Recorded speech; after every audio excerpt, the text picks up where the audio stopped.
The ATX DAO podcast is brought to you by our friends at Tequila 512. Looking for a way to decentralize your happy hour? They got you covered.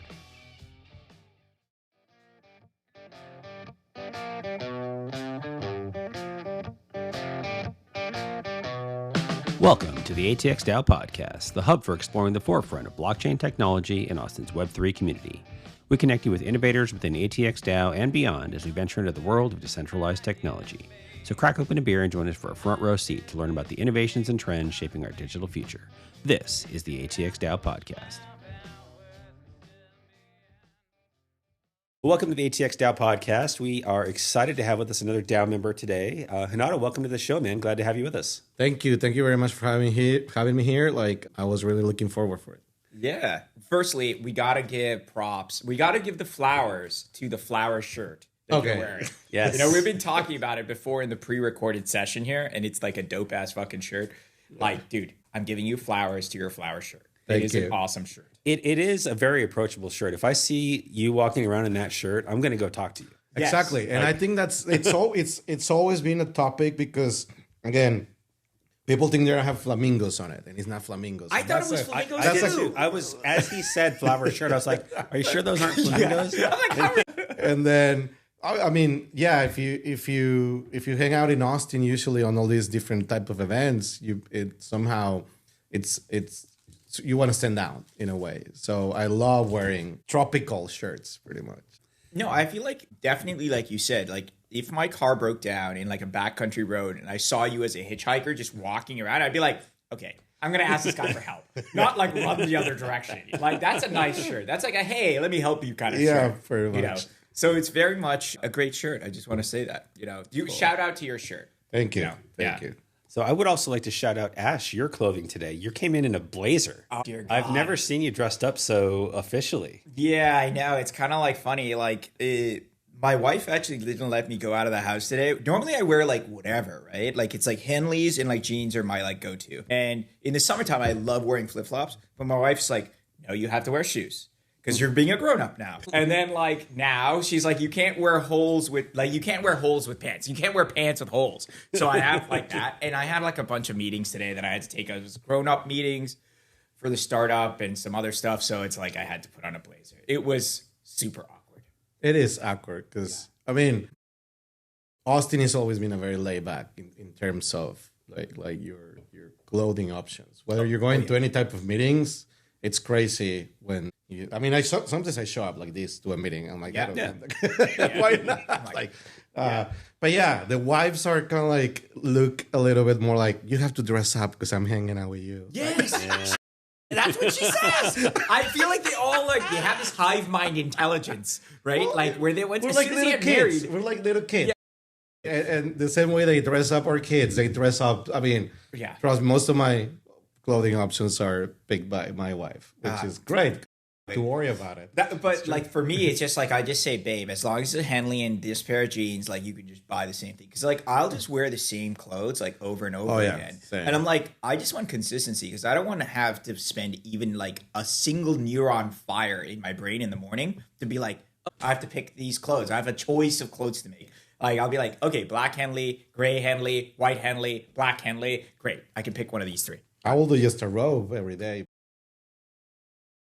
But some places that's still not too acceptable. Well, I'll tell you what. If I was in that back road earlier and you had a robe that had this flowery pattern on it, I'd be like, okay, fuck it. I'm still picking up.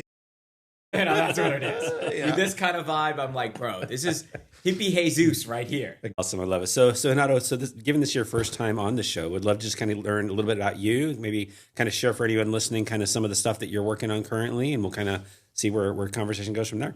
Cool. I mean, I want to say I've been in the tech creative area, like industry, for more than 25 years. I started working in my career in web development, web design, UX, UI, applications, games, you name it, back in the late 90s. So I've been kind of like evolving into different types of technology given the needs of certain projects, and that's in a way how I'm involved in so many things in so many different industries, because back in the day, everybody needed a website, for example. So I got very deep in that rabbit hole.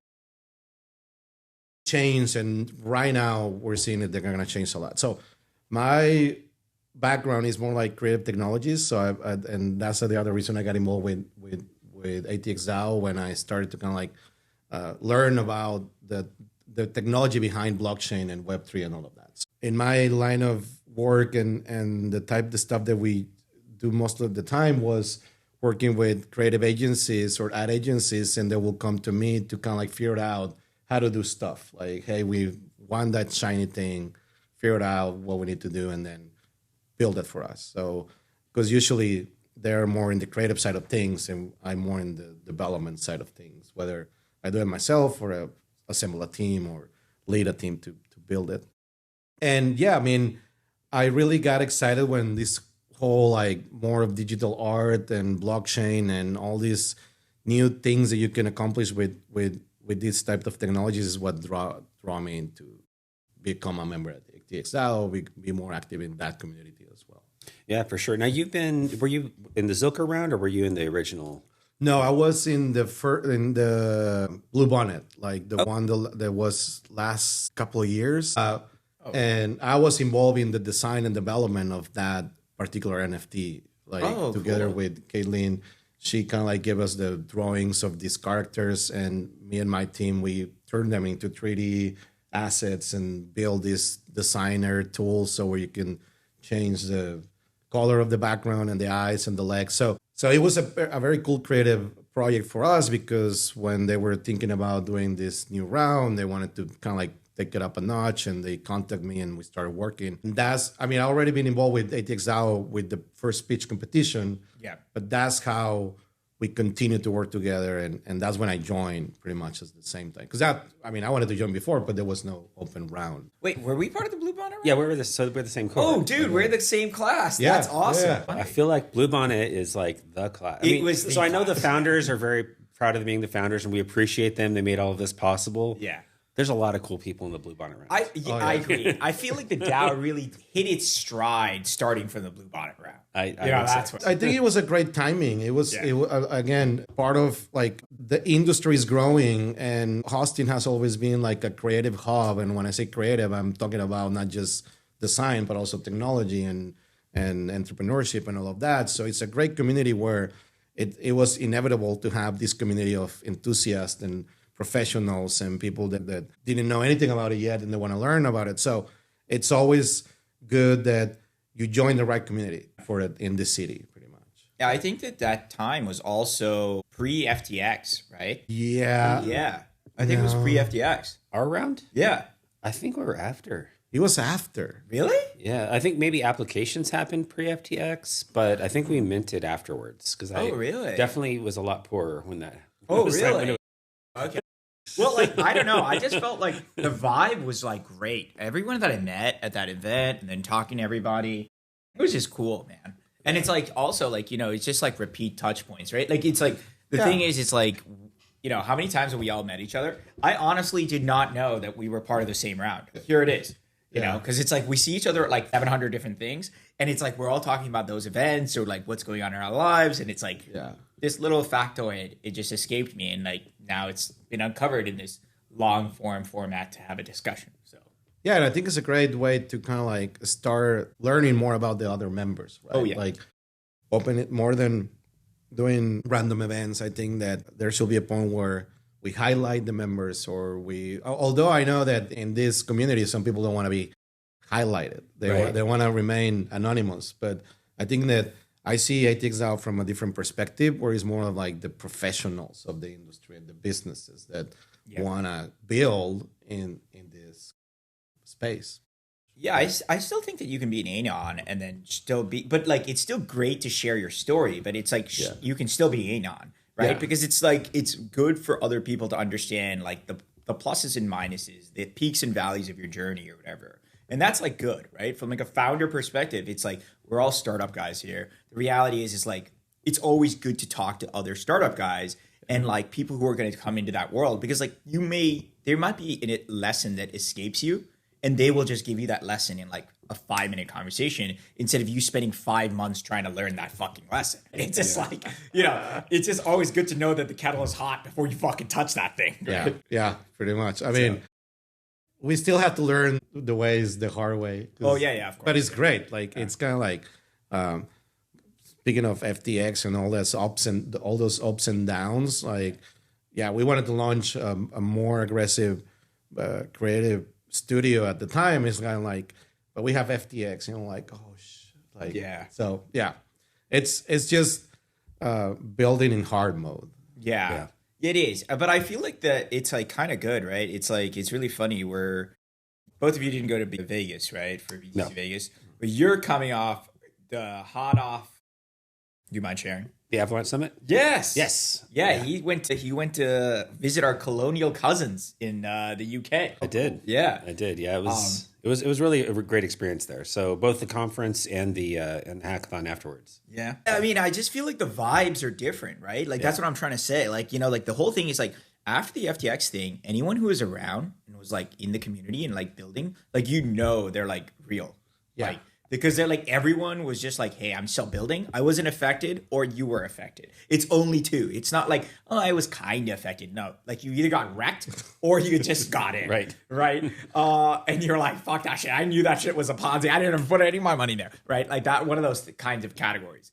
Like now we have this group of core members from that Blue Bonnet round, I guess, like, and also in the extended industry where it's just like, yeah, we're like battle hardened. Right.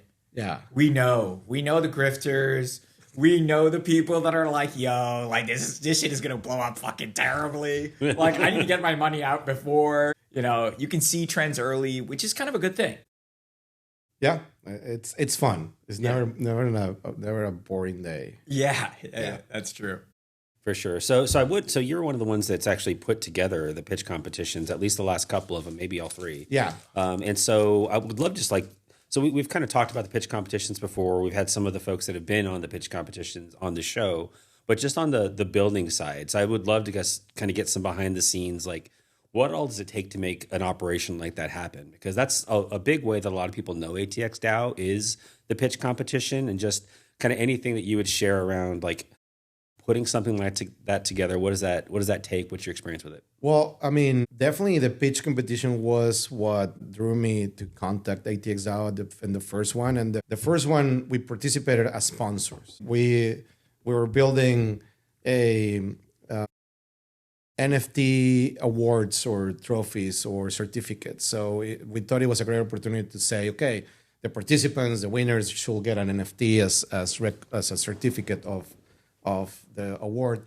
And that's how I got in touch with the organization. And at the time, the first one was pretty cool because it was perfect timing for us, for example. Like we were trying to figure out what other organizations we can work with. And eventually they announced that, and we got involved and we started working with the design of all of that. And then it turned out that, okay, we were helping a lot more with the branding and the marketing materials and the promotionals and all the designs behind, because somebody had to take care of that whole aspect, and somebody had to take care of all the logistics and the venue and the vendors and the sponsors. So you definitely need a robust group of volunteers, because this was mostly done out of volunteers, and some people may get compensated for their time one way or another.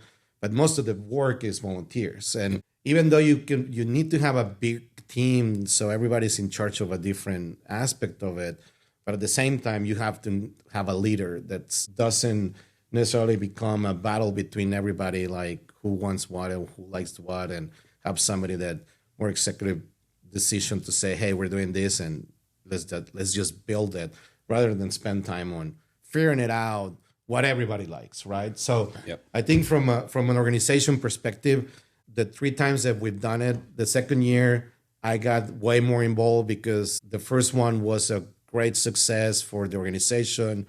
We got a lot of new members out of it. People started to notice. And then we started the second one. And by the second one, I was already a member. So I was like, okay, let's do it again. I want to be part of it. And in this case, not only as a sponsor, but also I saw that we all saw the roles of everything, like having a sponsorship person, a event day of operations day, food, etc. And I think that the biggest issue is to find a great partner for the venue. So for the second year, We had the luck to be able to host it at Austin Community College. And those guys were the best because they really wanted organizations like us to bring new emerging technology to their students. And so we had a good presence of students that had a glance of how entrepreneurs pitch, not just necessarily talking about Web3, but how do you prepare a presentation, a deck, a business plan, the questions that a judge will give you. And so it's a big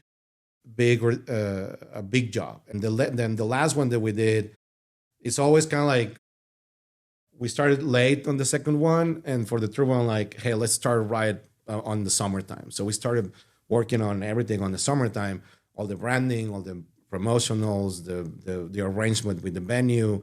Again, Austin Community College let us use their facilities again because, again, for them, it's important to expose the students to all these different ways to do business. But yeah, at the end of the day, it's you need a team. I want to say 5-6 people that are very responsible, very responsive in terms of who takes care of what. But everybody has to do everything at the same time. Even though I'm in charge of marketing and branding and whatnot, if I see an opportunity for a sponsorship, or if I see, I reach out to another group of organization to have applications for the event. So you're always promoting the event at itself, whether you're doing one part of the event. So the day of, I think everybody's like high energy, whatnot, but by the end of the day, everybody's like, wow, we finally did it. And everybody's happy that somebody won. And yeah, it's all about really supporting the startups that are in this community. Yeah. And they came from all over the world. Yeah, they did. And it's such a cool environment too. Like just getting to hang out with folks that are building cool things. I think the happy hour afterwards at Brewatorium is always my favorite. Like I love the whole thing, but like when everyone's already kind of relieved, they've done their pitching, like we already know who's winning and everyone can just relax and like talk about what they're building or talk about whatever else. Like it's just a blast. I've been to the last two of them, and so they've both been pretty awesome. Yeah. I had a chance to go to the last one. Unfortunately, I missed the previous one before that. But I got to say, man, like, yeah, it is a good vibe. It was like really, really good. And you can tell like a good event, right? Because like you can tell from the energy. You know what I mean? Like everyone's there having a good time. There's a good there's a good group of people from the DAO. There's a good group of presenters and people that are pitching. They had a small judging role there, and that was kind of cool, getting people involved and getting their takes in. And I really thoroughly enjoyed it, man. I gotta say, it was really, really hard. And putting together events like that, like operationally, it is a fucking boondoggle.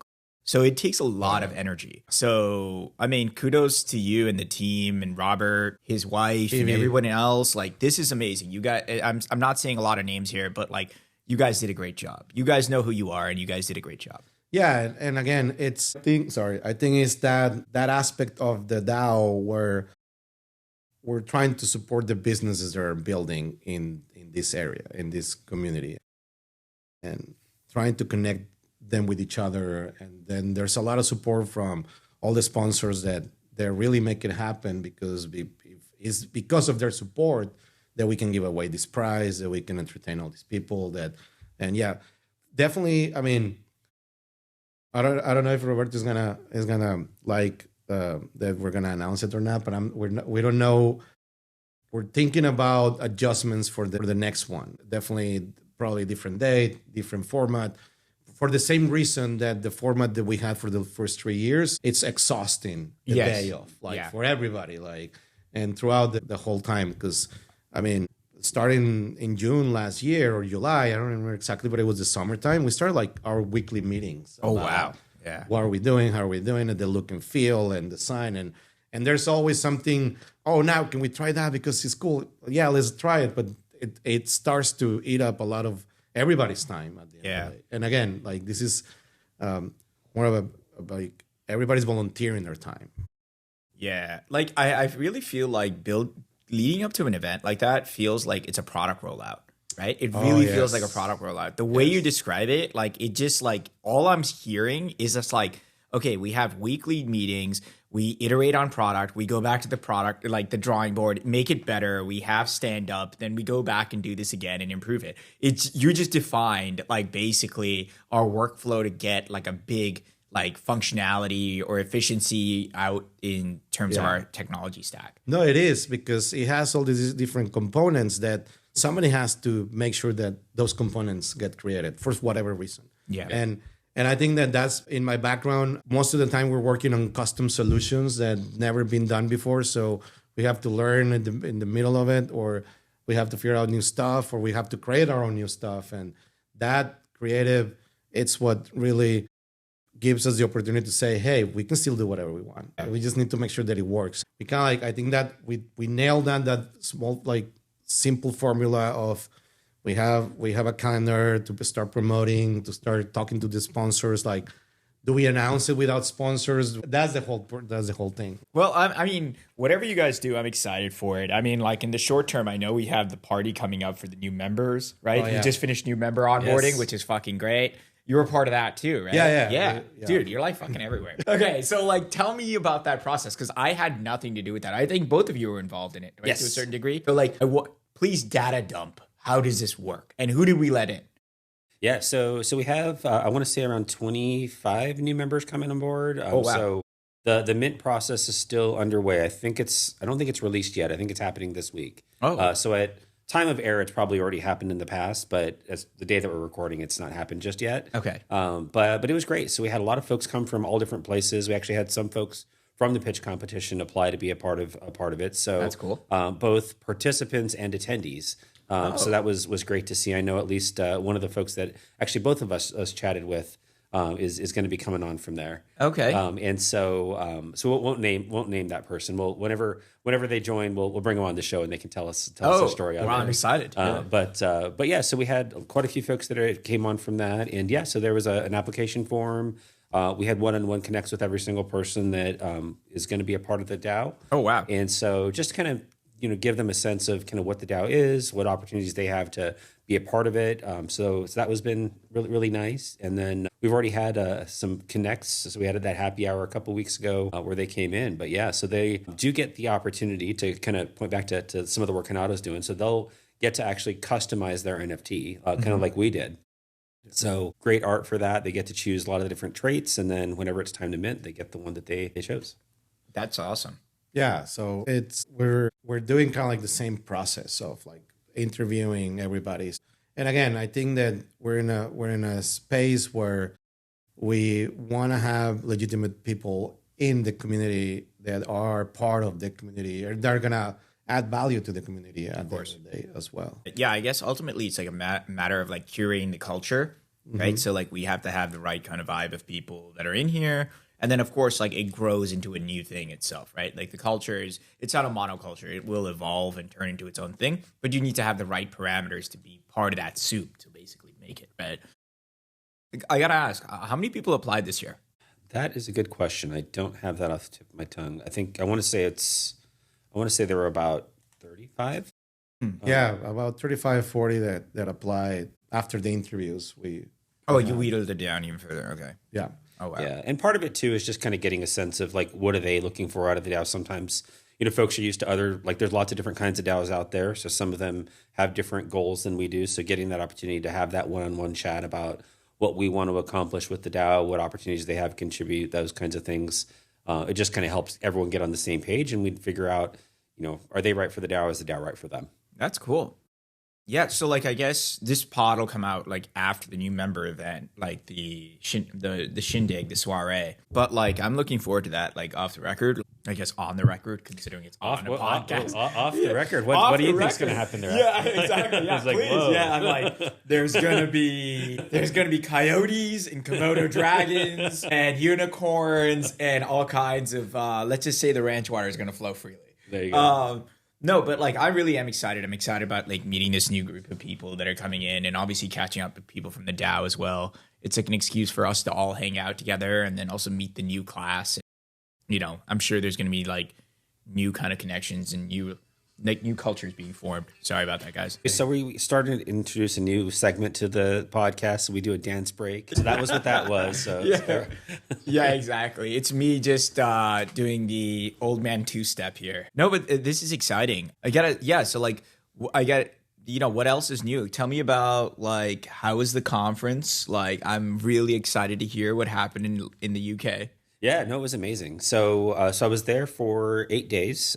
So I had been to the UK before, but never for like a work related kind of thing. So it was great. Did get to do a little bit of non-conference stuff. So I had one half day where I got to do Ted Lasso stuff. I'm a huge Ted Lasso fan. So I got to go to Richmond, had a beer in the pub, hung out in Richmond Green. It was awesome. Oh, wow. Just did the urge to buy a full kit of AFC Richmond clothing, only because I already have some. So I was like, good job fighting your 12-year-old. Yeah, You're like, I already gave in to that 12-year-old. So I was Ted Lasso for Halloween a couple of years ago, so I already bought the whole kit then, which is really easy. So if y'all have seen me in person, I have a goatee, so just shave off the goatee part and keep the mustache, and I'm good to go. Yeah. So I did do that, but the conference itself was amazing. So it was in Hatfield, which is just north of London. It's about a 30-minute train ride, and it was great. It was in an old castle, which Avalanche does their summits just different. Like it wasn't in a conference space, anything like that. It's in a castle, very intimate. Got to hear from lots of different folks. There, a lot of people that I either knew from like Avalabs, but also from Team One, and it's just really cool. People from all over the world that I talk with on Discord and in Google Meets and stuff like that. So folks from Turkey, from Brazil, from everywhere. So that was pretty awesome. Just kind of getting to spend some time with folks, and we did host an event there as well. So we had a side event. So we did BritCock. Of course. And we are good at finding venues that fit the theme. So like last year we did Cockcensus here at El Cockfight Bar in Austin. Yeah. And this year we found a place called the Cock of the North near Hatfield. So we hosted BritCock there. That's fantastic. Did you get the locals involved in the cock? I don't know. I was trying to go with something. Just like, I'm spent here, guys. Sorry, the cock craziness or whatever. We got some new folks into it, but most of the people there are already like Avalanche natives, so they kind of know about it already. But we did recruit some new folks to take part in that too. So that's exciting. It was a good time. But yeah, the conference was great. Broke some big news. So FIFA launched their own custom L1 on Avalanche. Wow. So that was exciting. Got to see that right there in person. So that was good. And then I did my first hackathon right after that. So tell me all about that. How sweaty were you for the period of 48 hours that you were just hacking? Did you sleep? Did you have any deodorant? Did you not take deodorant? That's a rookie mistake, by the way. So I did sleep. Actually, I did have a chance to go back to my hotel and sleep in a bed. Oh, wow. That's impressive. My teammate did not. Okay. And so good teammate. He is a genius, workaholic, he gets 99% of the credit for everything that we did. So I did the marketing, the branding side, the pitch deck, all of that kind of thing. And he's the genius behind all the code. So it was pretty awesome. And so did not realize so many people just stopped by a hackathon. So some of the different groups kind of went up in corners. So it was in this really interesting venue. So it's in East London, and it was in it looked like it was very futuristic 40 years ago, the venue that we're in. Wait, where in East London? So it's... is it beyond Hackney or something like that? Maybe. So it's Brick Street or something. Brixton? No. Brixton's like a neighborhood. So it's not Brixton. It's the street's called Brick Lane or Brick Road or Brick Street, something like that. There's a lot of brick lanes too. So I'll have to look it up. South of where Tottenham plays. And so I can actually... What is it called? Something Burrows. I have to look it up. Anyway, so it was a really interesting venue. It's 5 stories tall. Part of it was built out of plexiglass. It was really interesting. But so a lot of people stayed there, slept in beanbags and stuff. But we were mostly in kind of the main entry area. Yeah. So anybody that just popped by to see what's going on with the hackathon was there visiting with us and stuff. Oh, wow. Which again, my teammate was hard at work, heads down, building the code, and I was being the social one, talking to all these random people that pop by. Yeah, I'm just gonna run cover for you. It's the way to do it. Yeah. I mean, of course. Yeah. Well, no, that's awesome, man. I'm glad that most people shy away from a hackathon because they just, are they don't know where their role is. Maybe they're not on the coding side, or maybe they're not on the social side. Maybe they don't know how to get around with other people. I don't know anyone here, and I don't want to do this. And it's kind of It's like kindergarten, right? It's like you are all strangers until you're not fucking strangers. Yeah. Right? But I'm glad you did it, man. Yeah. Like, I'm very proud of you. I got to say that. Honestly, it's like a huge step. Like, coming into the space, it's like throwing your realm out there and like being like, hey, this is my dick. It is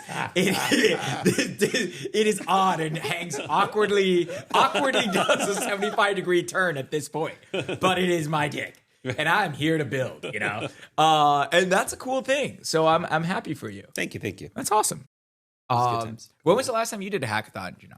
Oh, no, that's been 10 years. Oh wow. Okay. I mean, I've never been drawn to hackathons as they are, because we're always doing that. Yeah, that's true. Like, yeah. We sit down and it's okay. We're gonna be here all weekend. Yeah, that's we need to figure out this thing, and it's a lot more stressful. But no, I think I don't think I think that by the time I was older, I don't know why I've never been drawn into a hackathon, to be honest. Okay.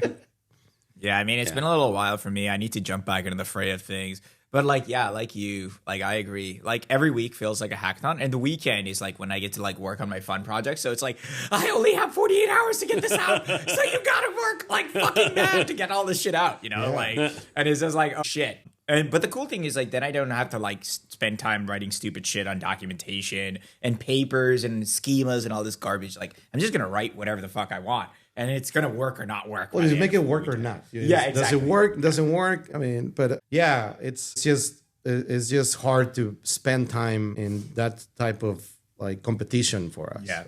I haven't been there in a while. Yeah, that'd be a fun element to this year's pitch competition. It's like, hey, you have to create a shitty version of your product in like 7 hours. Go. Yeah, this is a new point system for it. That would be kind of hilarious. It's like you just throw it at them as a surprise. Be like, guess what, guys? If you really want to do this, you have to show me that you can build a shittier version or an alternative competitive version to this in this amount of time. A competitor to your own product. Yeah, to competitor to your own product. That'd be kind of funny, right? I mean, like, you think about it, right? Like, you always want to battle test your shit. So you can't battle test your shit unless you put it out there. Yeah. Most startups are inclined to go to testnet first before prod. So I'm like, hey, how do you compete? Like, you could have built this thing and you made like certain choices coming into there.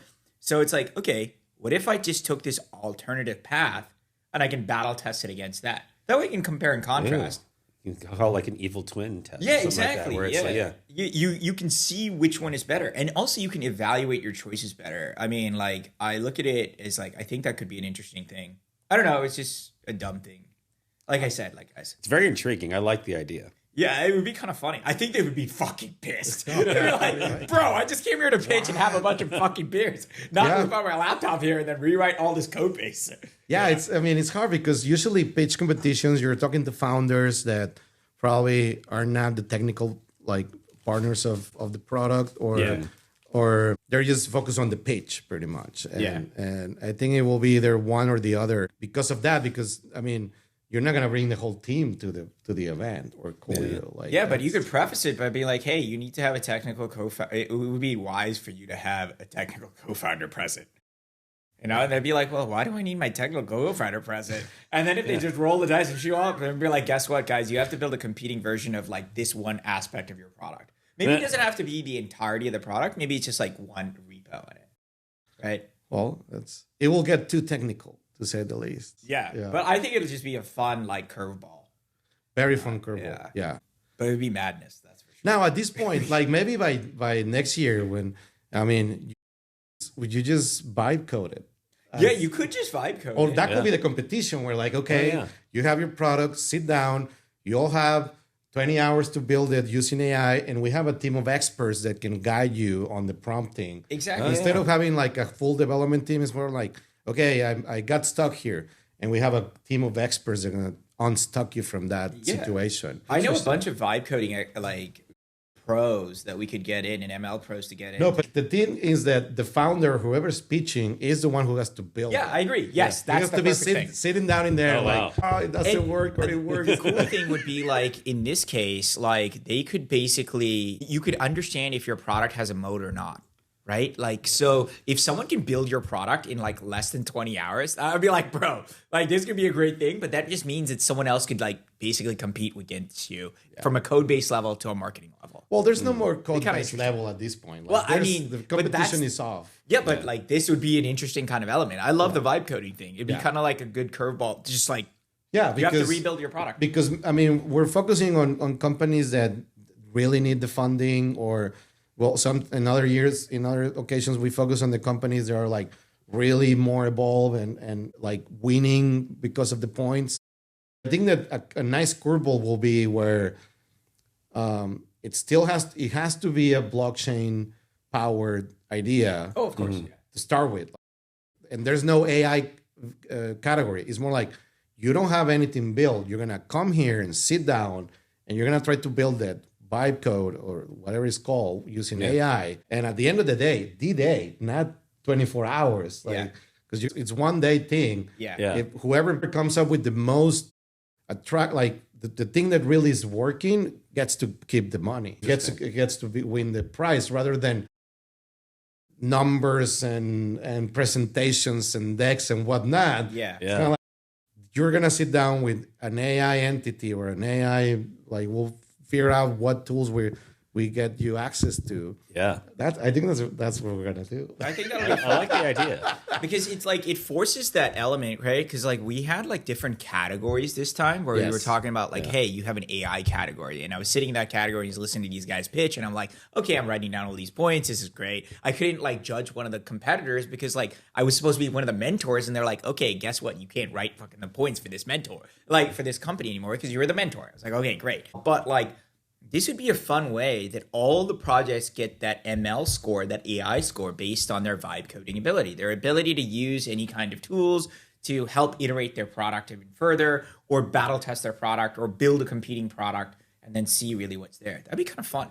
Oh, no, it will be a lot of fun because, I mean, people are preparing all the time with their pitches and their products and whatnot. And they have strikes of luck and connections and whatnot. But I think that if you put... rather than a hackathon, it will be kind of like a hackathon / pitch competition where even the application will be more like you have an idea that you think you can build and you're pretty much nowhere to be like apply, pick. We're trying to kind of like narrow it down because of the time, but maybe you can have 5 to 10 people that are like, okay, go. Or you can get them as bonus points. Yeah, it can be a bonus like, thing. hey, you get this, but like just so you know, if you do the vibe component or vibe coding component, the ML component, you use these tools within this, you'll get an additional points that'll be counted towards your total score. That'll be, a higher percentage chance of you winning this prize. Or maybe it could be like a separate competition too. So it's like you win the pitch part, but then there's like an additional prize for like, hey, what can you build in addition to what you already have with these tools? I think that'd be cool. I think we can get better sponsors that way. I mean, or more sponsors because, again, I think that what we can bring as a community is bring that room full of experts. Yeah. Like you're not trying to compete with each other's product at the end of the day. You're just trying to compete for the prize, but you're helping 5 or 10 entrepreneurs to build something, and ATX DAO becomes their tech partner. Yeah, and I also think that what this element does is that it forces them out of this pre-performed like orchestra piece into like jazz, right? And also, like, the other thing is, like, if you think about these pitch competitions, you're judging them based on, like, okay, is there a good idea? Is the execution good? Is the pitch good? But, like, you're not testing their ability to iterate and be creative. This forces them to be in an element to be like, you have to be iterative and creative. Because it's like, we think it may be a good idea and you give you money, but, like, ultimately, it's like, it's like a cockfight. You got to keep your head on a swivel, right? That means that you have to be able to iterate and be creative. This is a good way to test that. Definitely. And I think you put the founder to the test. Back in the day, and I said back in the day, maybe 6 months ago, you have to have a full team of developers and engineers and whatnot to build something. Today, you just need one that knows how to put all the wires together. And so it will become very easy for people to try to build their ideas, because that's something that I've done a lot as well, like custom solutions, but it's mostly MVPs for startups. Like, hey, this is our product, but we needed to somebody needs to build this product, and then we will build them for them, and then we will have to maintain it and then assemble a team for them to take over and grow or do whatever or get purchased by somebody. But right now, it's AI is gonna kind of like affect that whole industry in the sense of builders, because now it's kind of like it's kind of like when you have a startup or a small business, you don't want to spend a lot of time on technology. I don't want to spend a lot of money on technology and stuff like that. It's just taking off your earnings from the business in itself. It's just going to be more productive. So we're going to have better ideas, and we're going to have a lot of different things popping left and right because of how easy it's going to be to build these ideas now. Yeah, I think that the whole ML wave that we're going through right now is still relegated towards enhancement rather than a replacement for like developers and people. But I think that it's clear to me that I think in the next 10 years, the next big tech unicorn is not going to come from a developer. I think it'll come from a creative with ML assistance. And like, that just means that it opens up the whole box to where it's like everyone being like, oh, you don't need to have domain knowledge expertise to basically build a technology startup. Like, you can have that domain knowledge expertise around code-based development and iteration, and then refinement can come through maybe like a senior level developer or someone who's like well steeped in that knowledge base of that language or the integrations or whatever there is. But I have an idea. I have this crazy idea, this inkling that like within the next 5 to 10 years, the next big unicorn will probably just be a creative who's probably like, yeah, I wrote code, but I'm not really good at it. I'm not like a great fucking developer. And then they're going to be like, yeah, I'm a billionaire now. Yeah. And our company's a decacorn. Like, I have a feeling that that's going to happen. Well, that's the thing, because you have to be very creative Yeah. in this business, in this industry, especially in technology, because you cannot get stuck in a single technology, because it's going to become obsolete no matter what. And I think that it's the same with 20 years ago. Everybody wanted to have a website, but nobody knew how to build one. And then we have tools that will let them build their websites, and now you have all this content on the web that is useless, but people wanted to put it there. Right. And then you have the same with the apps, and you have so many apps like fart apps that were useless and the millionaire app and whatnot. It's kind of like,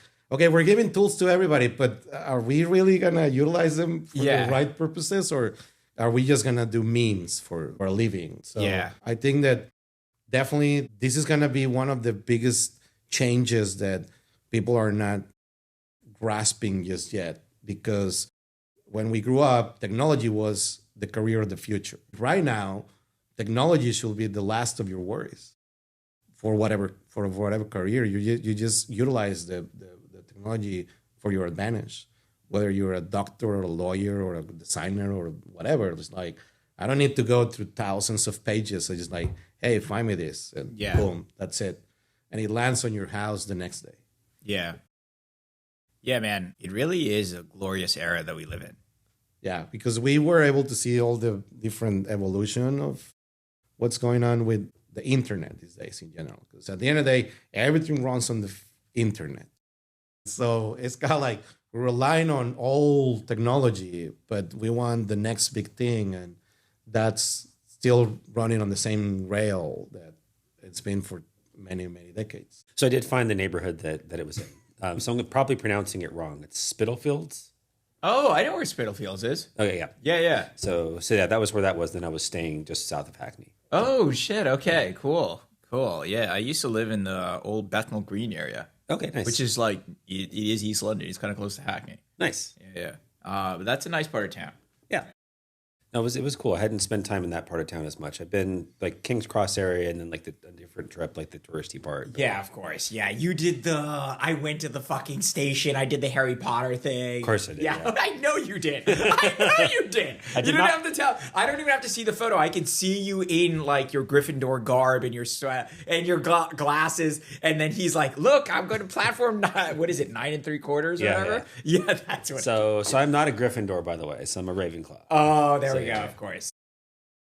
He's like, I don't know what to say here, but like, I think I'm just going to drink my beer. No, but this has been great, guys. This is dope. I always love these kinds of podcasts because it's like we get a chance to like just I mean, normally our vibe is like pretty chill, but like, this is great because it's like we all kind of know each other and we're just chilling here. We're just catching up about the DAO, the things that are going on, and also the stuff in our personal lives and our startups. So it's great. I love this. I have a souvenir for you guys. Oh, And nice.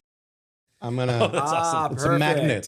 It attracts money. Oh, So, I love it. That's the new version of my branding, pretty much. Yeah. And I wanted to kind of like have something for the podcast to encourage people to listen to this episode. So Oh, sweet. if whoever is listening, and you want to know what the souvenir I have here for you guys, just reach out. But that's kind of like the little surprise there.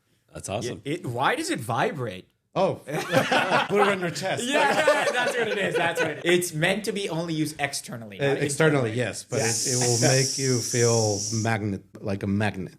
I see what you mean about good energy. Yeah. Yeah. No, but this is great, man. Thank you. I love it. Yeah, speaking of evil twins. Exactly. It's my AI version. No, but this is great, man. But yeah, thank you for having me. I mean, again, I think that shout out to ATX DAO. It's really the community that people that are in the industry want to be part of, and we've made a lot of great connections, and we get to be very creative, and I think that being in Austin, it's that being that great creative hub for technology and creativity, it's a good spot. So I want to welcome all the new members, and looking forward to see you in the next event. Yeah, absolutely. And Jenaro, just before we go, if you want to just share, kind of have folks want to follow you on socials or your company. We didn't really kind of get into Monero too much, but anything that you want to share around kind of how folks can stay you can connected definitely find me in my LinkedIn is Jenaro Diaz, Jenaro, and my website is Minero, like miner in Spanish, IO. So you can find me there, and we'll be happy to learn more about all the new members. Awesome. Well, it's been great, Jenaro. Thanks so much for joining us. We really appreciate it. Yeah. Thank you. Take care, bud.